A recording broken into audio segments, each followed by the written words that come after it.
Hello, guys. This is Connie Bloom from Electric Boys, and you're watching CMS TV.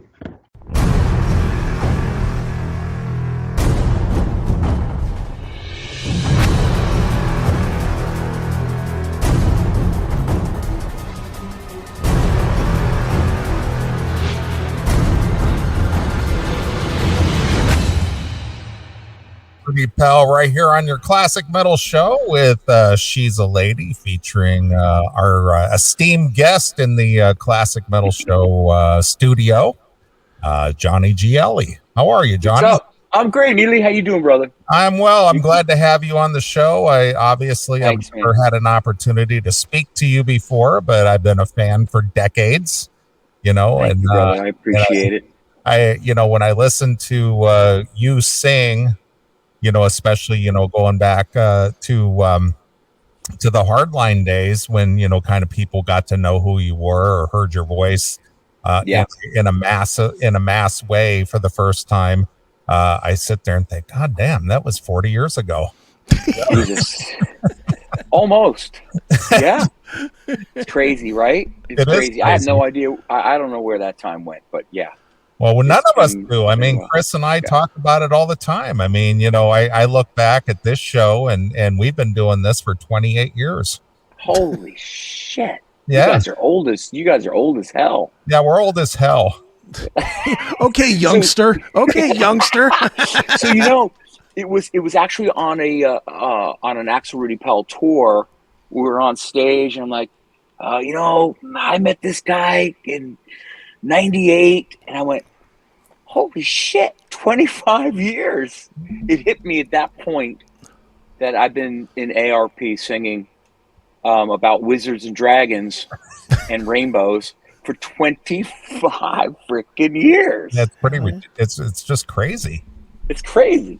Yeah. It's crazy that I can still sing that shit. Well, and that's the thing, I'm dominating the conversation here, but Chris talks to you all the time. But regardless of that, Chris and I were talking about you on the show last week, and we're both just amazed at your ability to sound as good today as you did when we first heard you, so many years ago. And that's amazing. You're one of those gifted guys who, there's just a handful of guys that still have that, be it Ronnie James Dio, he had that up until his last day. And he did. He did. Bruce Dickinson, he's another one. He's never lost it. You, of course, you're right up there in that league as far as I'm concerned. Thank you. That's one of those things that it's just like, Jesus Christ, this guy never stops. Thanks, Neely. A lot of it's contributed to my lifestyle too. This is all part of the body, and I try to take care of it. So I think that has something to do with it. I'm hoping so, because I invest a lot of time in trying to stay healthy.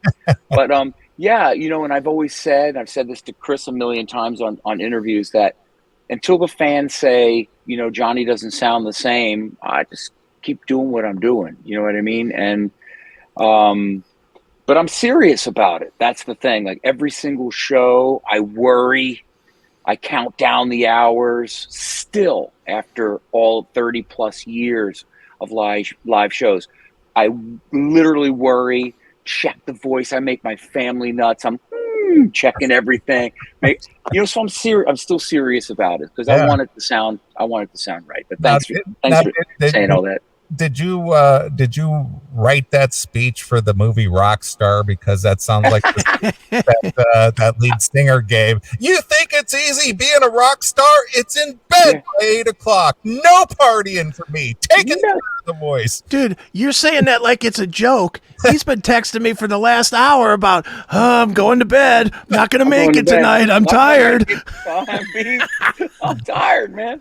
And you know what I will tell you? So I don't have any shows until I'm out next month. Norway, Germany, the Baltic Open Air. I've got big shows in Switzerland, and I'm already checking. Like I just told my wife, I'm like, something doesn't. I need a little more sleep. I mean, stuff like that. And I talked to Jack Russell from Great White all the time, and Jack's a buddy, and he's still also just, always just paranoid about the voice. Like, I check this, and we share recipes of shit. We're crazy with this stuff, but it's true. And I will tell you that I never saw that movie, but I am that way, and I was that way all the way back in Hardline. Everybody would go out and partying and having a great time, and I wanted to yell and scream at the strip club. I wanted, like, yeah, and it was like, go have a good time, you guys. I'm going to bed. Because, I mean, like, how do you cancel like a 30,000 seater and shit? How do you can't. Right. Oh, sorry, I just don't feel like singing today. Or Right. I can't, I'm hoarse. You can't. So anyway, but thank you for saying all that stuff. It's cool. Well, I appreciate it. I'm glad you're a fan. Well, I am a big fan, and Thanks, as far as your Axel Rudi Pell stuff, still one of my favorite releases is Mystica. That album, I still play it all the time. I love all the other stuff as well, but for some reason, Mystica has always just been one of my favorites. Thanks, man. We still play it every single tour. That song is, it's just like, it's one of those that you have to do. Sure. And we just did a show. Hardline just did a show in this Nuller, Germany, and I can't tell you. It's a Hardline show. Can't tell you how many Axel Rudi Pell fans there. It's insane. It's like we have in the past 25 years have built this just so cultish almost audience. Every show is either sold out or just like one or two people behind sold out. It's incredible. It's still going, and I love it. I have a great time. Dude, how do you keep the bands so separate? And for people that don't know, Johnny has four bands, three majors. The three majors being Hardline, ARP, and Crush 40, which is mega huge in the gamer world for people that don't know. I don't know that you have a huge, for somebody like yourself, it doesn't seem like you have the biggest crossover audience. It seems like you have the Hardline AOR type people, you have the metal people with the ARP stuff, and then you have the gamer crew with the Crush 40. How is it that audience isn't more shared than it is? It is weird. I don't have a great answer for you, bro. It is weird. I'm just grateful that it all cross-pollinated, and it did. And I think it's just that if you're a fan of my voice, you like my voice in all the different projects. Right. And so it doesn't really matter stylistically. I've got people who love, like my solo record called One Voice. That is, in my opinion, entirely different music than anything I've done. But Crush 40 has elements of some Hardline and some heavier stuff. I don't know. I'm just lucky. It cross-pollinates, and the fans love all this stuff. I mean, of course you have your diehard Axel Rudi Pell fans, and that's what they listen to, and that's cool. And then you have Crush 40 fans, the gaming fans, who like, oh my God, I was a Crush 40 fan, but then I learned about Hardline, and now I've got every Hardline album. It's just crazy, man. I don't know. It's great. Well, being that you're you are a true singer. You're not you don't bark out the lyrics like some you don't deliver the lyrics in a I don't know, an aggressive fashion, even though you do have some aggressive songs. What do you like? Do you like the smoother type melodic songs, or do you like to really get aggressive in a faster paced song? It depends who cuts me off on the road. That's basically what determines what we're going to do in the studio. There's a lot of New York drivers where I live, so no. I prefer. I'm a ballads guy, man. Believe it or not. Look, I love the heavy stuff, and when I take if I write something that's kind of poppy, a little more on the pop side. When I get on stage, that pop song is turned very heavy. Just happens naturally.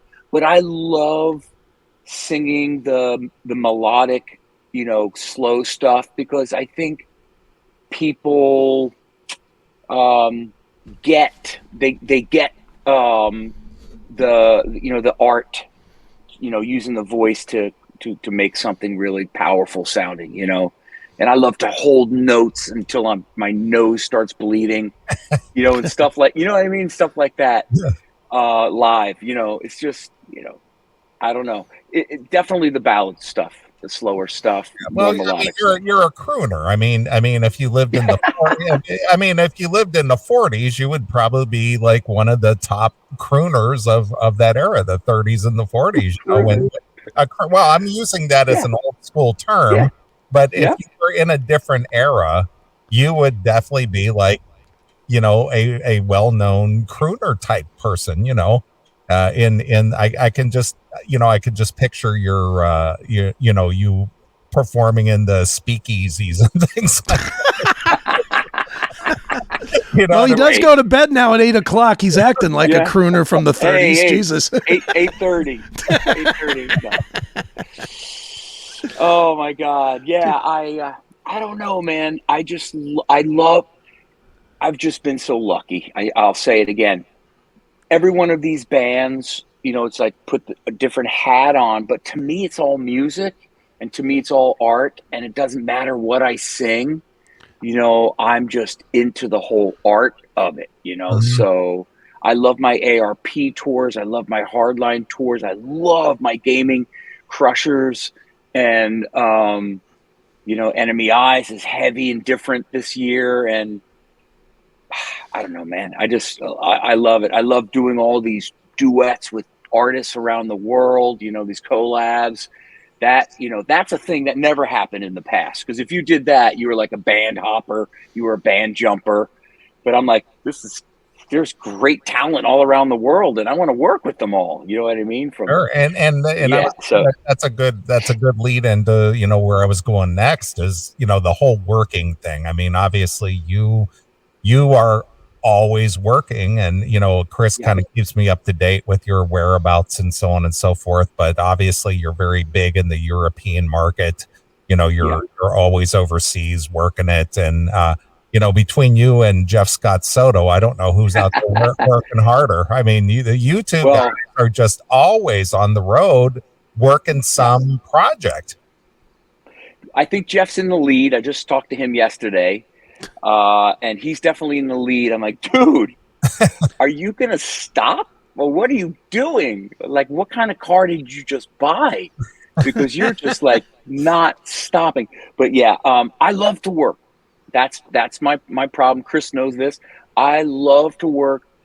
My quest in life now that I'm an old bastard is to just simply make people happy. You know what I mean? And the singing and the music makes people happy.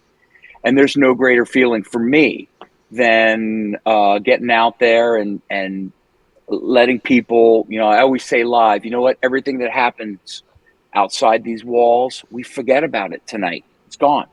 It's not, forget it, leave it. Your husband, your wife, your girlfriend, your boyfriend, your whatever. You leave it outside. Let's make a memory here tonight and enjoy this and escape together and bring back some great memories from the early 90s to current, and have a great time. And that's really what I try to share, with the people. So I love to work.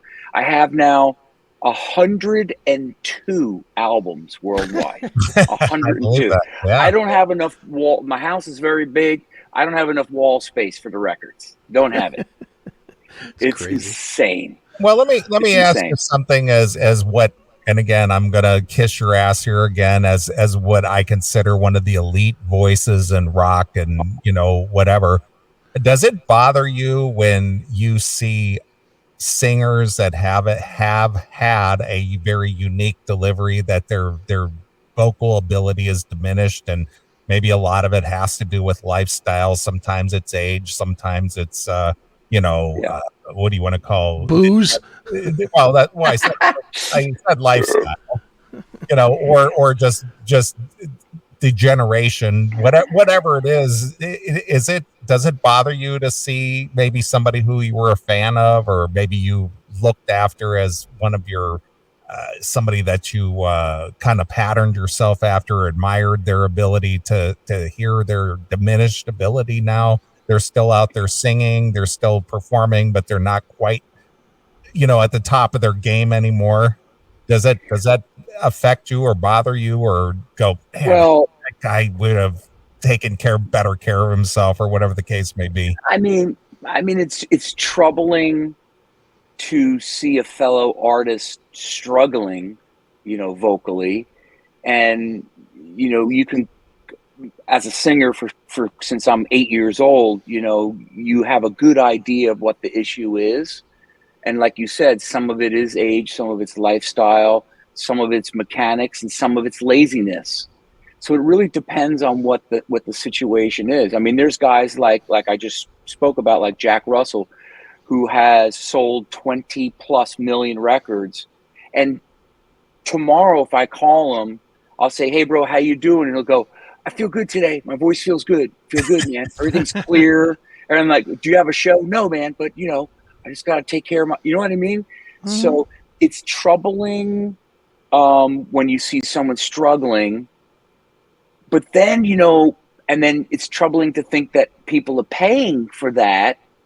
But then I stop myself and go, wait a minute, but there's also, there's a great nostalgia, factor involved. And so what? If I have nights where I got to go around notes where the top end is just like, shit, what happened today? A lot of airplanes, dry air, there's so many things that affect the voice. And sometimes you're just not 100%, and you go around the note. But the people are still happy because it's you. Yeah. And you're just performing. It's live. But anyway, so I always think about that too. And there's one guy in particular that always comes up in this conversation, and that is, I mean, it's no secret, John Bon Jovi's some of these live performances are just like, oh my God, bro, you're like it's like not even close, like not even close, like not even close. Close is okay, but not even close. Yeah. It's like you need to evaluate, like, am I giving the people value here, or are they just happy to be here because I'm standing here and it's a piece of history or whatever? I don't know, man. I will tell you, speaking for myself, if I get to that point where I can't hit the note and I can't deliver on with my normal energy and climbing, trussing, and falling once in a while too. Had that happen at a show.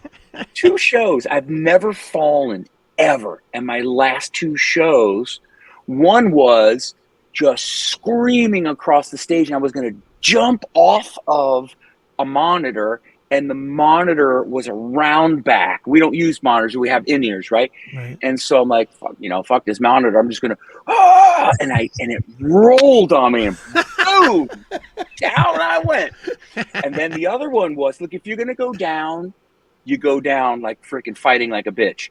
And so that was in a full run. So no one could make fun because the 55-year-old dude was freaking full speed running when it happened. It'd be different if I tripped, on my mic cord and I fell. And then in Germany, I just did a show where I literally climbed the lighting truss all the way. Well, I shouldn't say all the way, about halfway up with one hand, and I'm singing, and I thought I wasn't quite as high as I was, and I just leaped back, and I went, uh-oh, I'm a little too high. And boom, boom, down, and the legs just couldn't, it was just too high. Anyway, I sort of digressed. Yeah, man, it's a little troubling, but at the same time, if people want to see their rock star on stage and just spark some memories and whatever, and they don't care about the perfect performance or whatever, that's cool. There I am. There's one. You bastard. Bastards. Hey, it's on your Facebook. Yeah. Oh, is it? Yeah. Yeah, that's actually, I'm pretty low on that one. That one I remember. That was Bulgaria, and I remember that show, and my in-ears, the frequency change. Sometimes the European countries, weird shit happens, and I only had one ear. And yeah, I remember that show. And I didn't fall. That one I did not fall. I leaped off of there, and I was good. That's hilarious, dude. Yeah. Let me ask you about the Bon Jovi thing for a minute. Not just Bon Jovi, but whoever it would be. You know, it doesn't matter. When they play and they become consistently bad, like Bon Jovi has become consistently bad. Vince Neil, yeah, it is what it is. Does that hurt your ability to make money? Because the promoters, if they don't know you personally, they don't know. And if the biggest bands are doing it at a subpar level, they may not want to pay you full rate, not knowing if you can bring in full. So that's a good question. It's a good evaluation. But I think, as long as tickets are being sold, the promoter doesn't care if the artist gets up there and farts. Unfortunately, I do. I make sure that all my gas is relieved in the hotel room before I leave for backstage. But I think it comes down to tickets. But what gets concerning for me as an artist is, for a lot of people, money's tight, right? So you have to make decisions on what shows. What shows am I going to go to? This happens in Europe all the time. Like, okay, because think about all the festivals and stuff. You've got Sweden Rock, you've got Wacken, there's hundreds of them, and you now have to decide. So will the audience start deciding based on, historical fact that Johnny's going to sing, or this guy is a huge star, but his performance may not be so great because historically it's been bad for the last couple of years? I don't know that answer. I really don't know, man. But I hope you're not combing the pages of my Facebook looking for something that I pop the hell off. No, I'm not. I didn't break anything, thank God.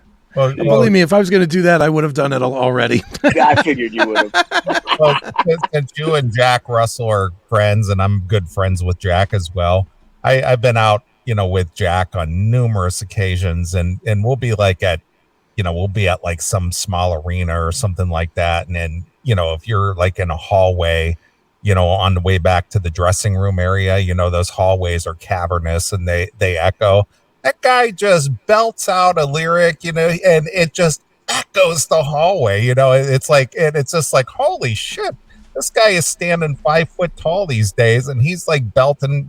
He's still just walking along, and all of a sudden he'll just blurt out lyrics, and just start singing and just echo the hallway. And it's like, Jesus Christ, Jack. Yeah, he's serious about his craft, and it really bothers him if he's not 100%. Like, it really bothers him, as it does me. I know when I'm not 100%, and I have to try to do something else to, if I'm 90%, make up for that 10%. It might be climbing lighting trusses or something, or falling. But there's still a lot of guys that are very serious about it. And another guy that surprised me, and I've been friends with these guys for years, but this guy never gets any worse for wear either, is Phil Lewis from LA Guns. I mean, that guy, he gets up there and screams his ass off, and he sounds just as good as he ever did. And it's like, the last time I saw LA Guns, I was on the Kiss cruise last October, and they performed a couple of shows. And I mean, he was just up there. I mean, they were doing some pretty aggressive songs, and he was screaming. Wailing, just wailing, and I was just like, "Holy shit, Phil! I don't think I've heard you sound like this." And he goes, "Oh, I love it, mate. I love it, mate." Yeah, I love it, mate. Yeah, it's incredible. And some of these guys have lucky chords.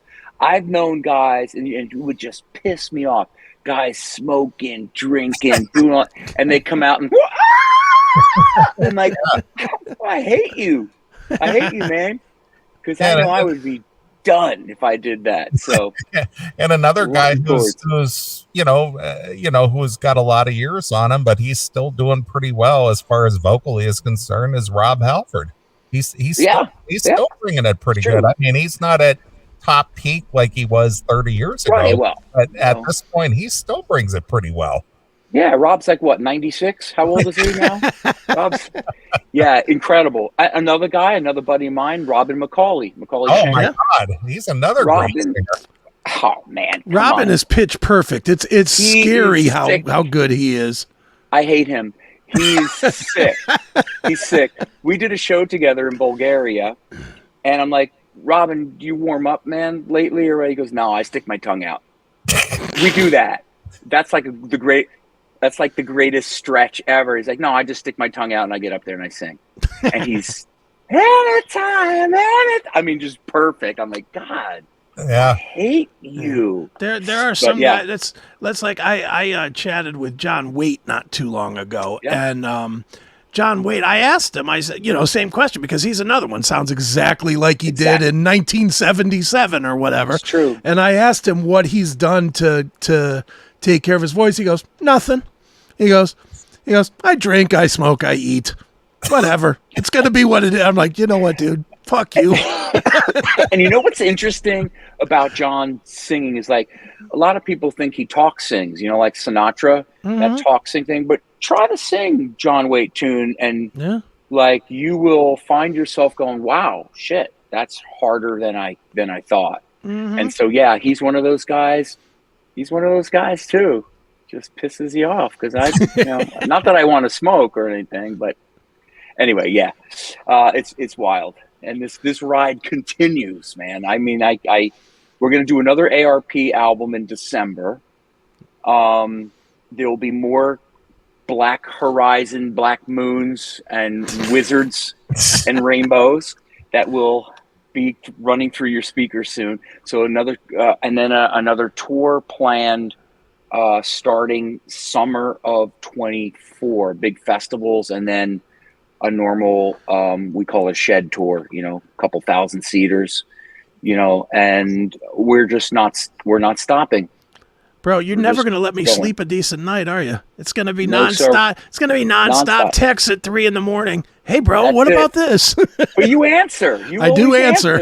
You're the one guy. Doesn't matter what time it is. I think he's Dracula. I don't know. Chris, I'm like, dude, do you sleep? He goes, a little here and there. I don't know. Do I catch you in between naps? I don't know. But I can always count on a return text. It's drive, man. You know the deal, man. Yeah, I know same the way. deal. It's about drive. It's how bad do you want it, and and I mean that leads to a question with you. How is it that you don't live in Europe? You make your money in Europe for the very most part. That's a good damn question, and I've asked myself that question for the last 25 years. No, I love my country here, and my family's here, and everyone is settled here. I have thought about seeking some residence there because it would just make it a lot easier. The beautiful part, the whole fantasy of the rock world, touring. Brothers, will you get that different bed every single night and that different toilet every night?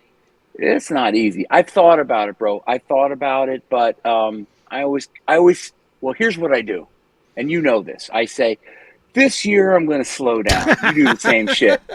This year, I've been saying, everybody say, Johnny, what are you doing? I'm going fishing, man. This year I'm slow. And then, like I promised myself, I was really going to take 2024 off. I was really considering it.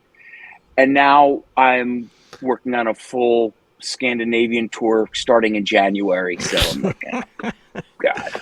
Dude, love it. I love it. Neely, I'll tell you this. When did we start talking about Starving Artist? October, November, something like that? Yeah. Something like that. Yeah, it was after one of these record releases or something we talked about. Yep. And after we started talking about, Johnny says to me, he goes, I got this one last tour to do in January, and then the whole year, I'm going to be available the whole year. We can put this thing together. We can get busy. We can do this and that. And then it was, I'm going back to Europe in April. Well, I'm going to be home for 8 days, and then I'm going back to Italy for 2 months. Then it's like 6 more weeks, and you just got back. And when do you leave again? Next week? No, not quite. About August 15th. August 15th. A couple of weeks. But you just got back Sunday. I just got back. Yeah. Just enough to get back on schedule and then get off schedule again. Jeez. And the older you get, man, this jet lag shit, it's like I tell my poor family, I'm like, listen, I'm going to sit in my chair for 2 days, and unless your entire body's engulfed in flames, don't call for me. Don't even talk to me. Please, just don't ask a question. Just whatever you want. Here's my wallet. Go enjoy, kind of thing. But it takes me a long time now to catch up, and then I'll just go do it again. But I've got some great shows in Norway coming up. I love Norway, but I am going to do a little salmon fishing when I'm there. I do kind of build those into the contracts now because I need a little chill time. And then we've got shows in Germany and Switzerland, and then I go back to Bulgaria. But by September 9th, Chris. Sure. September 9th, I'm done. I don't believe you at all. It'll be like, there's just this one other tour that we could get in November. I know. It's hard to say no. Well, Johnny, have you ever seen the documentary called The Wrecking Crew? No, I heard of this, but wait a minute. The Wrecking Crew. Wait, this is the documentary about the crew's perspective on shows and stuff like that? Are we talking about the same shit? The Wrecking Crew was a group of musicians who basically played all the 60s and 70s records. They did the Pet Sounds record, and they did. I know what you're talking about. Yep, exactly. Yeah. Well, one of the things that made this Wrecking Crew successful is they never said no to working. They said the minute you turned down a gig, you would never get called again because, they go, well, I need you in the studio at, 8:00, tomorrow morning. And I'd leave the studio at noon. And then I went to the next studio by 1. And then I had to get to the next studio by 6. And then I was at the studio till 10. And then I had to be up at 6 in the morning. And if they called, I had to be there by then. And they talked about what made them so successful, the core musicians that made up the Wrecking Crew, was that they never said no to work. And that sounds like your philosophy or the way that you kind of conduct yourself. Yeah, my stupidity. I mean, my philosophy. What's interesting, bro, is I remember, coming home on tours. There's been many tours where, a limo has come to pick me up. I'm heading out, and my wife calls me, and my son is scream crying, like choking, crying so hard he's choking, where I came that close to saying, turn the car around, I'm done. I mean, that's happened several times. Now he's 19, he doesn't cry as much, but he cries if while I'm here. He's like, please leave. No. But where was I going with that? So I, talking about this, trying to recover from a tour and stuff, I took my son with me and my wife, my daughter. We try to split up the time and okay, my daughter will come out with me for a week or two and enjoy all the shows. I brought my son out and I said, listen, Brandon, there's 2 shows that we're not sleeping. We're going to do the show, and then a car's taking us directly to the airport. You can sleep a little on the airplane. Then we're getting off. They pick us up. We're going to another hotel. We got sound check at 4. Then we'll be able to get a little bit of rest after that. And he literally slept through shows. I'm like, okay, I'm done. Let's go. He's like, wait a minute, you played? Yeah, we're done. Time to go. Let's go. Grab your bag. Let's go. 2 nights in a row. I mean, can get crazy, but I think, you just have, what has to be done. And you're right. I don't say no. I met every one of no, I shouldn't say that. That's a lie. I met 99% of my COVID obligations to shows that were canceled. I just finished one that was booked in 2018. Jeez. And I live up to my obligations, and that's that's just kind of the way I roll. But anyway, my son learned a big lesson in how glamorous it is not. Right. Well, and you don't stop even not to pull the curtain all the way back, but you landed on Sunday, and on Tuesday you were recording. Yeah. So you went back to work. You took a whole 24 hours to kind of switch from night to day, and then we're in there recording. Yeah, and that was because I didn't feel 100% here. Otherwise, I would have been in the studio. And I'm like, this performance was really important. I was actually singing the Saturday cartoon for the new G.I. Joe. Right. I mean, who gets to do that shit? But it's heavy. G.I. Joe, the American hero. I mean, it's really cool. And so I wanted to be in top voice, and I wasn't, man. I was dry. It was a long, it was a 9-hour flight or whatever, right. And all the friggin' shit. So anyway, otherwise I would have been, bro. I would have been in the studio. And my family, they're so used to it. It doesn't even faze them. Sometimes we're eating dinner. I get an idea. Go, guys, I love you. I got to go up. I got an idea. And then I'm in the studio. And then I'll get a text. Do you want some ice cream? No, I'm fine. I'm good. I'm working. Yeah, it's just the nature of the beast. Another guy that I admire and enjoy their music quite a bit is John Bush of Armored Saint. I mean that guy. He sounds just like he did back in the 80s when Armored Saint, but he does the jingle work as well. He does the Burger King commercials and stuff like that. Yeah, it's killer. I mean, awesome. And that guy, every performance I've seen him, and I've seen Armored Saint a lot, never saw a bad show, not once. That guy brings it like nobody's business. What I do mentally is I remind myself that every person in that audience, that might have been their last $30 or their last $40 from their budget for the week. And I don't give a shit how I feel, if I'm tired, if I'm beat up.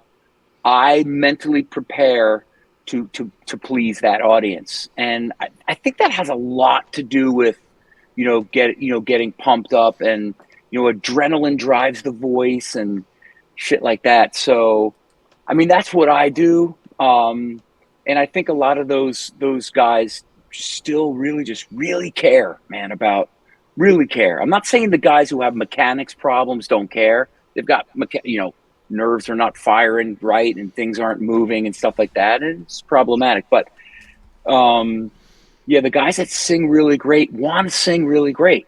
If they can. If they don't have a medical condition, they want to sing really great. That's their instrument, man. It's like the guitar player doesn't want to be out of tune. He wants everything to be perfectly in tune.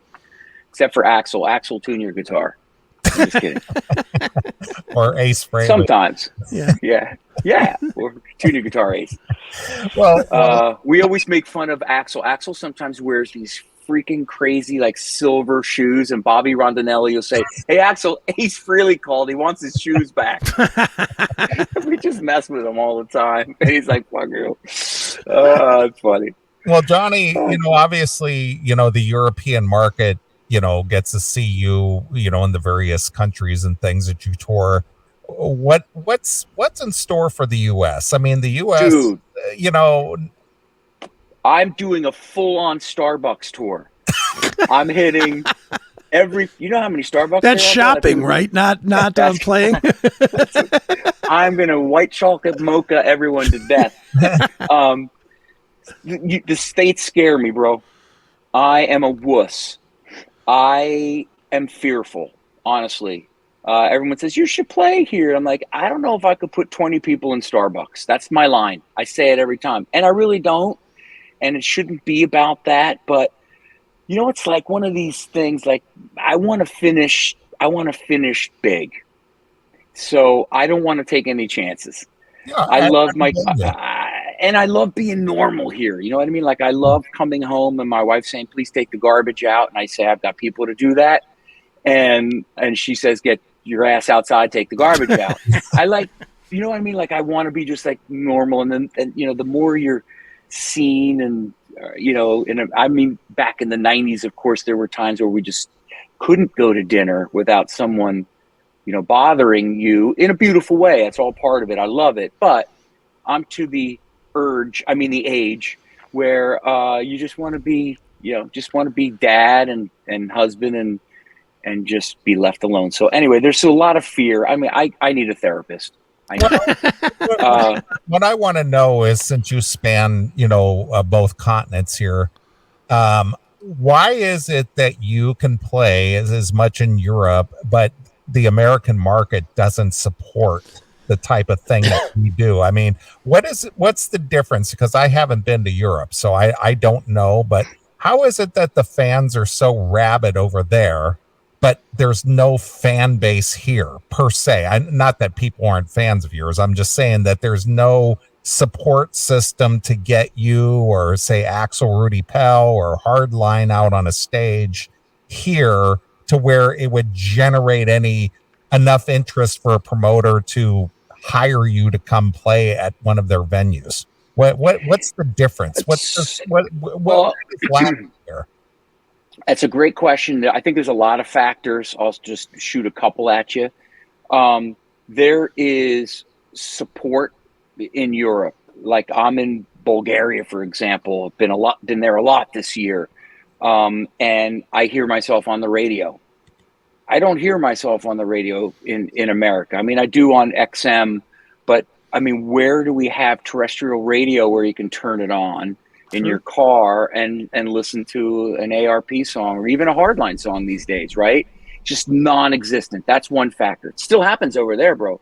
Yeah. Like, it still happens. Portugal, like, Hardline goes there, we sell out like you can't even imagine. And it's because we're on the radio. Right. Mm-hmm. So that's one thing. The other thing is that, everything that happened musically in America slowly transitioned over to Europe. It's like it happened here first. And in countries like Eastern European countries, this shit's new. They're still wearing AC/DC shirts, bro, like it's a new band. Like, hey, right. Did you check out Back in Black? You know what I mean? And I'm not kidding you. So, like, it was illegal to play music that was not Bulgarian music. And this is as of like 15 years ago, not that long ago, right? So to them, to be able to, because they were sneaking that music in their home, to see their rock idols, whatever, playing this stuff live, these shows are insane. So, and they're very, I'm not knocking America, but they're very dedicated to that style of music that they love. And we're more flexible in listening to, I mean, the mass part of America, like flexible into listening to different shit. They're like, I listen to frickin', metal. That's it. Right. They're not switching the channel and going to freaking some R&B or some rap shit. Right. Not shit, rap stuff. Sorry. It's shit. I'll say it. It's shit. All right, I'm gonna get emails on that one. Well, just saying it was that guy. But I nearly said it. Yeah. Well, what about like the cruises? I mean, the Hardline especially, I think would go over so well on like Monsters of Rock or something like that. Well, thank you, bro. I appreciate that. So I've been offered to do those kind of things, and one of those, I won't mention which one, but one of those ships said, listen, come out, play for free, and it'll be a nice vacation. I said, listen, I don't know about you, bro, but being on a ship with 3,000 people and 67 bands is not my idea of a vacation. That's true. I'm sorry. I'll go to Bora Bora in a little fucking tiki hut and hang out. That's a vacation. So anyway, I don't know. Yeah, I mean, it's a possibility. There are a couple opportunities, and I think it would be fun. I just that I would do because that audience is guaranteed. But yeah, I'm fearful, man. I don't want. I mean, look, in America back in the Hardline days, our opening shows were with Van Halen. You know what I mean? So we're playing 25 to 50,000 seaters, and I just don't want to. I don't mean this in a bad way. Forgive me, whoever's listening, but I don't want to be that rock guy who comes back and has to play 100-seater in hopes that 80 people show up. I mean, it's just, look, if it's over for me here, which I think it is in America. I mean, I have great fans in America. Don't get me wrong. Crush fans, but like the rock, the heavy stuff. It's not. I'm not going to spark this brand new career here in America. It's over. and that's okay. And I agree with you that, but I, again, I was trying to get some perspective, and Chris and I get these type of questions all the time. It's like, how come, Hardline never plays here, and how come they never play here? And it's just like, well, there's no support system for that. There really isn't. It's too risky for a promoter, unless I self-promoted something, which I thought about doing too, because I don't want anybody to take on any risk that they're nervous about. But that's it. It's all support. What promoters would say, shit, you haven't played here since 1993. Sure. I'll put up the money in the rental this 2,000 seater, and we'll see. It doesn't make any sense. Doesn't make any sense unless we group a whole bunch of 6, 7, create a value. Right. You know what I mean? And even like you said with the radio too, I mean, Hot Cherie gets good amount of play on XM, and that's great. But let's be honest, how many people have XM? I mean, in the biggest scale. I mean, yes, XM is a big platform, but in the biggest scale, they got 25 million total. So if they have 25 million total, probably 10% maybe are rock people. So now you're down to 2 million. Yeah, you're 2.5 million, and then how many are into Hair Nation that it plays on? Maybe a half or less of that. So it's it really when you start doing that and then you divide it by 50, it's like, all right, well, there's 1,000 fans in every state. And then cut it in half again. Yeah, and divide by 4. Yeah, it's true, man. That's really the key. Do you know they don't have that shit in Europe? There's no XM. I always ask that, you guys have XM radio? Like, there's no satellite radio shit. They don't need it. It's terrestrial. They don't need it. Right. Exactly right. They still listen to their Z-Rock in Sofia, Bulgaria, and they crank the Z-Rock, and it's still cool. It's perfect I've actually heard my type. Tell me if this is true. I've actually heard too that the streaming services are not nearly as prevalent there. Like, people still buy records. They still buy CDs. Yep. They're not content to go to their phone and pull up LA Guns and listen to it on their phone. Bro, my buddy Carlos in São Paulo is one of the remaining record stores. Mm-hmm. And he has a clientele. He has a list like you can't imagine. Like, vinyls go out the door so freaking fast. People still crave that music and those products. Yeah. I'll ask people like, hey, do you have Spotify? They're like, what's that?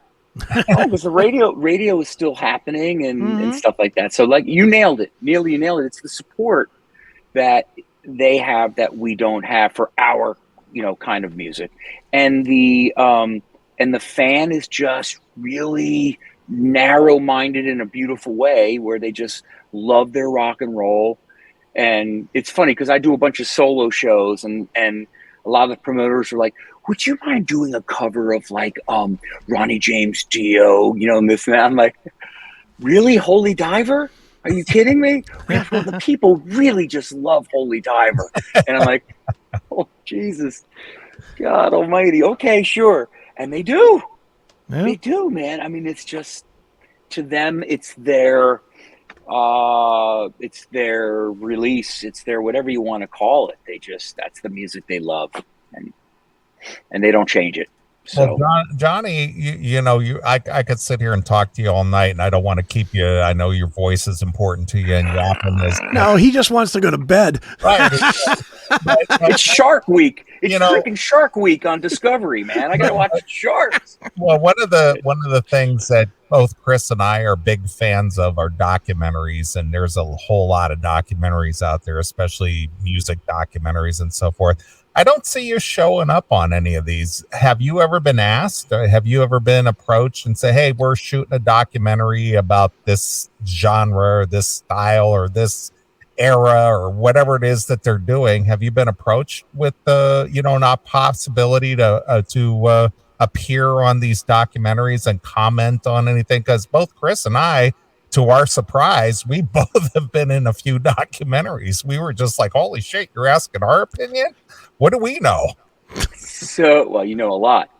But yes, I have been approached, but not oddly, it's massive. It's regarding my gaming music, because Crush 40, that I started in '98, also 25 years old, became the future of like a soundtrack was to a movie. The gaming music is to a game, and Crush 40 wrote some of the iconic, epic hits for gaming for the whole Sega franchise. And there was it became massive for a number of reasons. And I've been approached to put together a documentary on how that all happened and what happened, and the fan base, which were a lot of young kids who were struggling, some a lot on the autistic spectrum, and or troubled, or thought of bullied, thought of as weird. And I just did a massive show, 20,000 attendees in Santiago, Chile. It was my first time, and I never expected what was going to happen there. I mean, they had to make an announcement like Elvis that Johnny has left the building. It was like that. And I had to be surrounded by security just to get out through a tunnel. Wow. I was in the center, and it was, and I did a personal meet and greet, limited, and these kids who are now, some of them grown-ups, were crying their eyes out because they were bullied, abused, thought of as a nerd, a weirdo, because they were into gaming. And now they're like, look at us now. Look at us now. We were not so weird. Look at this. Right now, everyone's into gaming. Well, a lot of people are into gaming, and it's thought of, I mean, competitions. It's not, there's nothing weird about it, right? So anyway, long story short, yes, I've been asked to put together to participate in a documentary of the creation of Crush 40 and the effect it's had on fans still today, worldwide. I mean, you can't, from here to Sri Lanka and beyond, anyone who's into gaming knows Crush 40 and knows the songs. So it's pretty amazing. So that will happen eventually. Right. After my next tour. I'm just kidding. Well, I was thinking, we lost a very good friend of ours at the end of last year, Bob Nobandian, and he was he put together a great series of documentaries called Inside Metal. And, it covered the genesis of hard rock and metal in LA, and, how it progressed through the 80s and into the 90s and to the thrash music scene. And they were so well done. And he did one for Cleopatra called Band versus Brand, which I'm sure you're familiar, because obviously Hardline is a brand now, because it doesn't, contain the original guys that started right. the band, so it's a brand. True. Obviously you're the focal point of Hardline.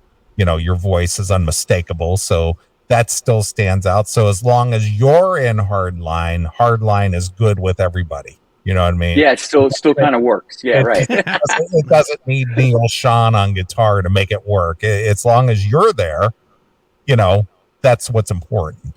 So I was just wondering, because there's a lot of great documentaries, and we, unfortunately, the style of music that you're associated with, it has got a longevity to it. It's very popular in Europe still, because you're still busy working.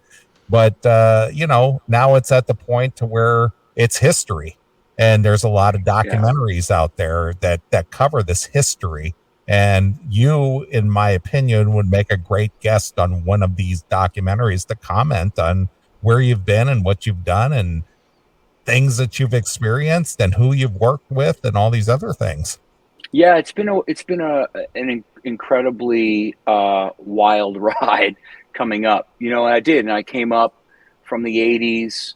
I came from a small town, Lancaster, Pennsylvania, the Amish country, by way of Brooklyn, New York. I don't know what happened there. I think it's witness protection, but anyway, that's the Italian roots. But anyway, yeah. So I've been through all the struggles and the showcases and the record deals and the losing of the record deals, and then the Pearl Jam's taking us out, and then the songwriting stuff. Yeah, I'm tired, but it would make a cool documentary. I've learned so much about. I still do. I still learn so much about this business and and what it takes. And I will tell you this: I would not want to be a new artist in today's world. I would not. I think of the struggles I went through with trying to get to different A&R guys to get a record deal and stuff like this. That's a piece of cake compared to what these kids have to go through today with this social shit. Mm-hmm. And just the trying to get seen and get heard. And oh my God. Yeah, I would love to do a documentary like that. I think I could share some good information. So when do we start? I'm free tomorrow. Wait, tomorrow's Sunday. No, you're not. You're not free tomorrow. Not free tomorrow. Busy. Well, I got the whiteboard up here, Johnny. So I'm going to start. I'm going to start making out some storyboard here. And storyboard. Let's rock on that. I'm going to be driving. I'm going to be driving up north to kill somebody if he picks up another project. No, I'm done. I'm good. Seriously, I will. But it is on my mind. I have thought about it, and the Crush thing is really important to me. Because I have loyal fans, don't get me wrong. Loyal Hardline fans, loyal Axel fans, of course. My Crushers, I call them Crushers. It's kind of like the Kiss Army. My Crushers are the most incredible fans that have ever walked this planet. Their dedication and they're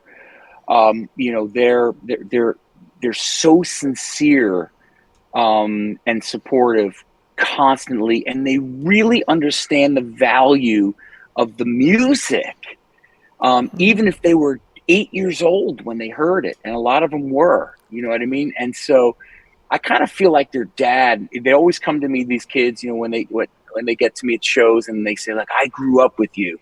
And I'm like, okay, son, glad I didn't have to cut another check. But but yeah, I grew up with you, and it's just, what a great feeling, man, to have a positive impact on someone like that, right? And so these kids are still there today. Now we've got like the Sonic Symphonies happening. I mean, it's still just so huge that I'm sure I'm going to take part in some of them. There's talks. I'll do Tokyo and LA and where else am I going to do? I think London. There's talks where these kids are just going to flip. It's going to flip. They're all sold out. I mean, it's massive. It's massive. And it's happy music, man. And that's what we need. We need a little bit more happiness out there. Well, Johnny, you've been a great guest, man. I've been wanting to have you on the show forever, and I'm glad you have a relationship with Chris, and he was able to, coax you to come on to our lowly little show here. But business relationship, bro. Business relationship. I know it's 2023. Business relationship. All right, I'm kidding. I love Chris.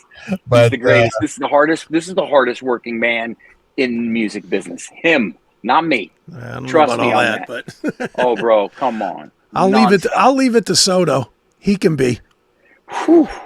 I gotta have a talk with that boy. Man, well, guy. Of course, Thanks, I'd like to have you on anytime. Not that you can, squeeze us into your schedule, but regardless of that, I'm glad we had an hour to spend with you and just, likewise talk and get to know you a little bit because, thanks, Neely. Chris has sung your praises, and of course, I've been a fan for decades, and I'm glad to have a chance to speak with you. So, Neely, thank you for your support, man. It's guys like you. I tell the audience this at every show. I tell journalists, everyone, who the hell am I if I don't have you? Really? What am I? Who am I? I thank the audience for my career. Every single show, the bandmates know what I'm going to do. And I do it because it's really true, man.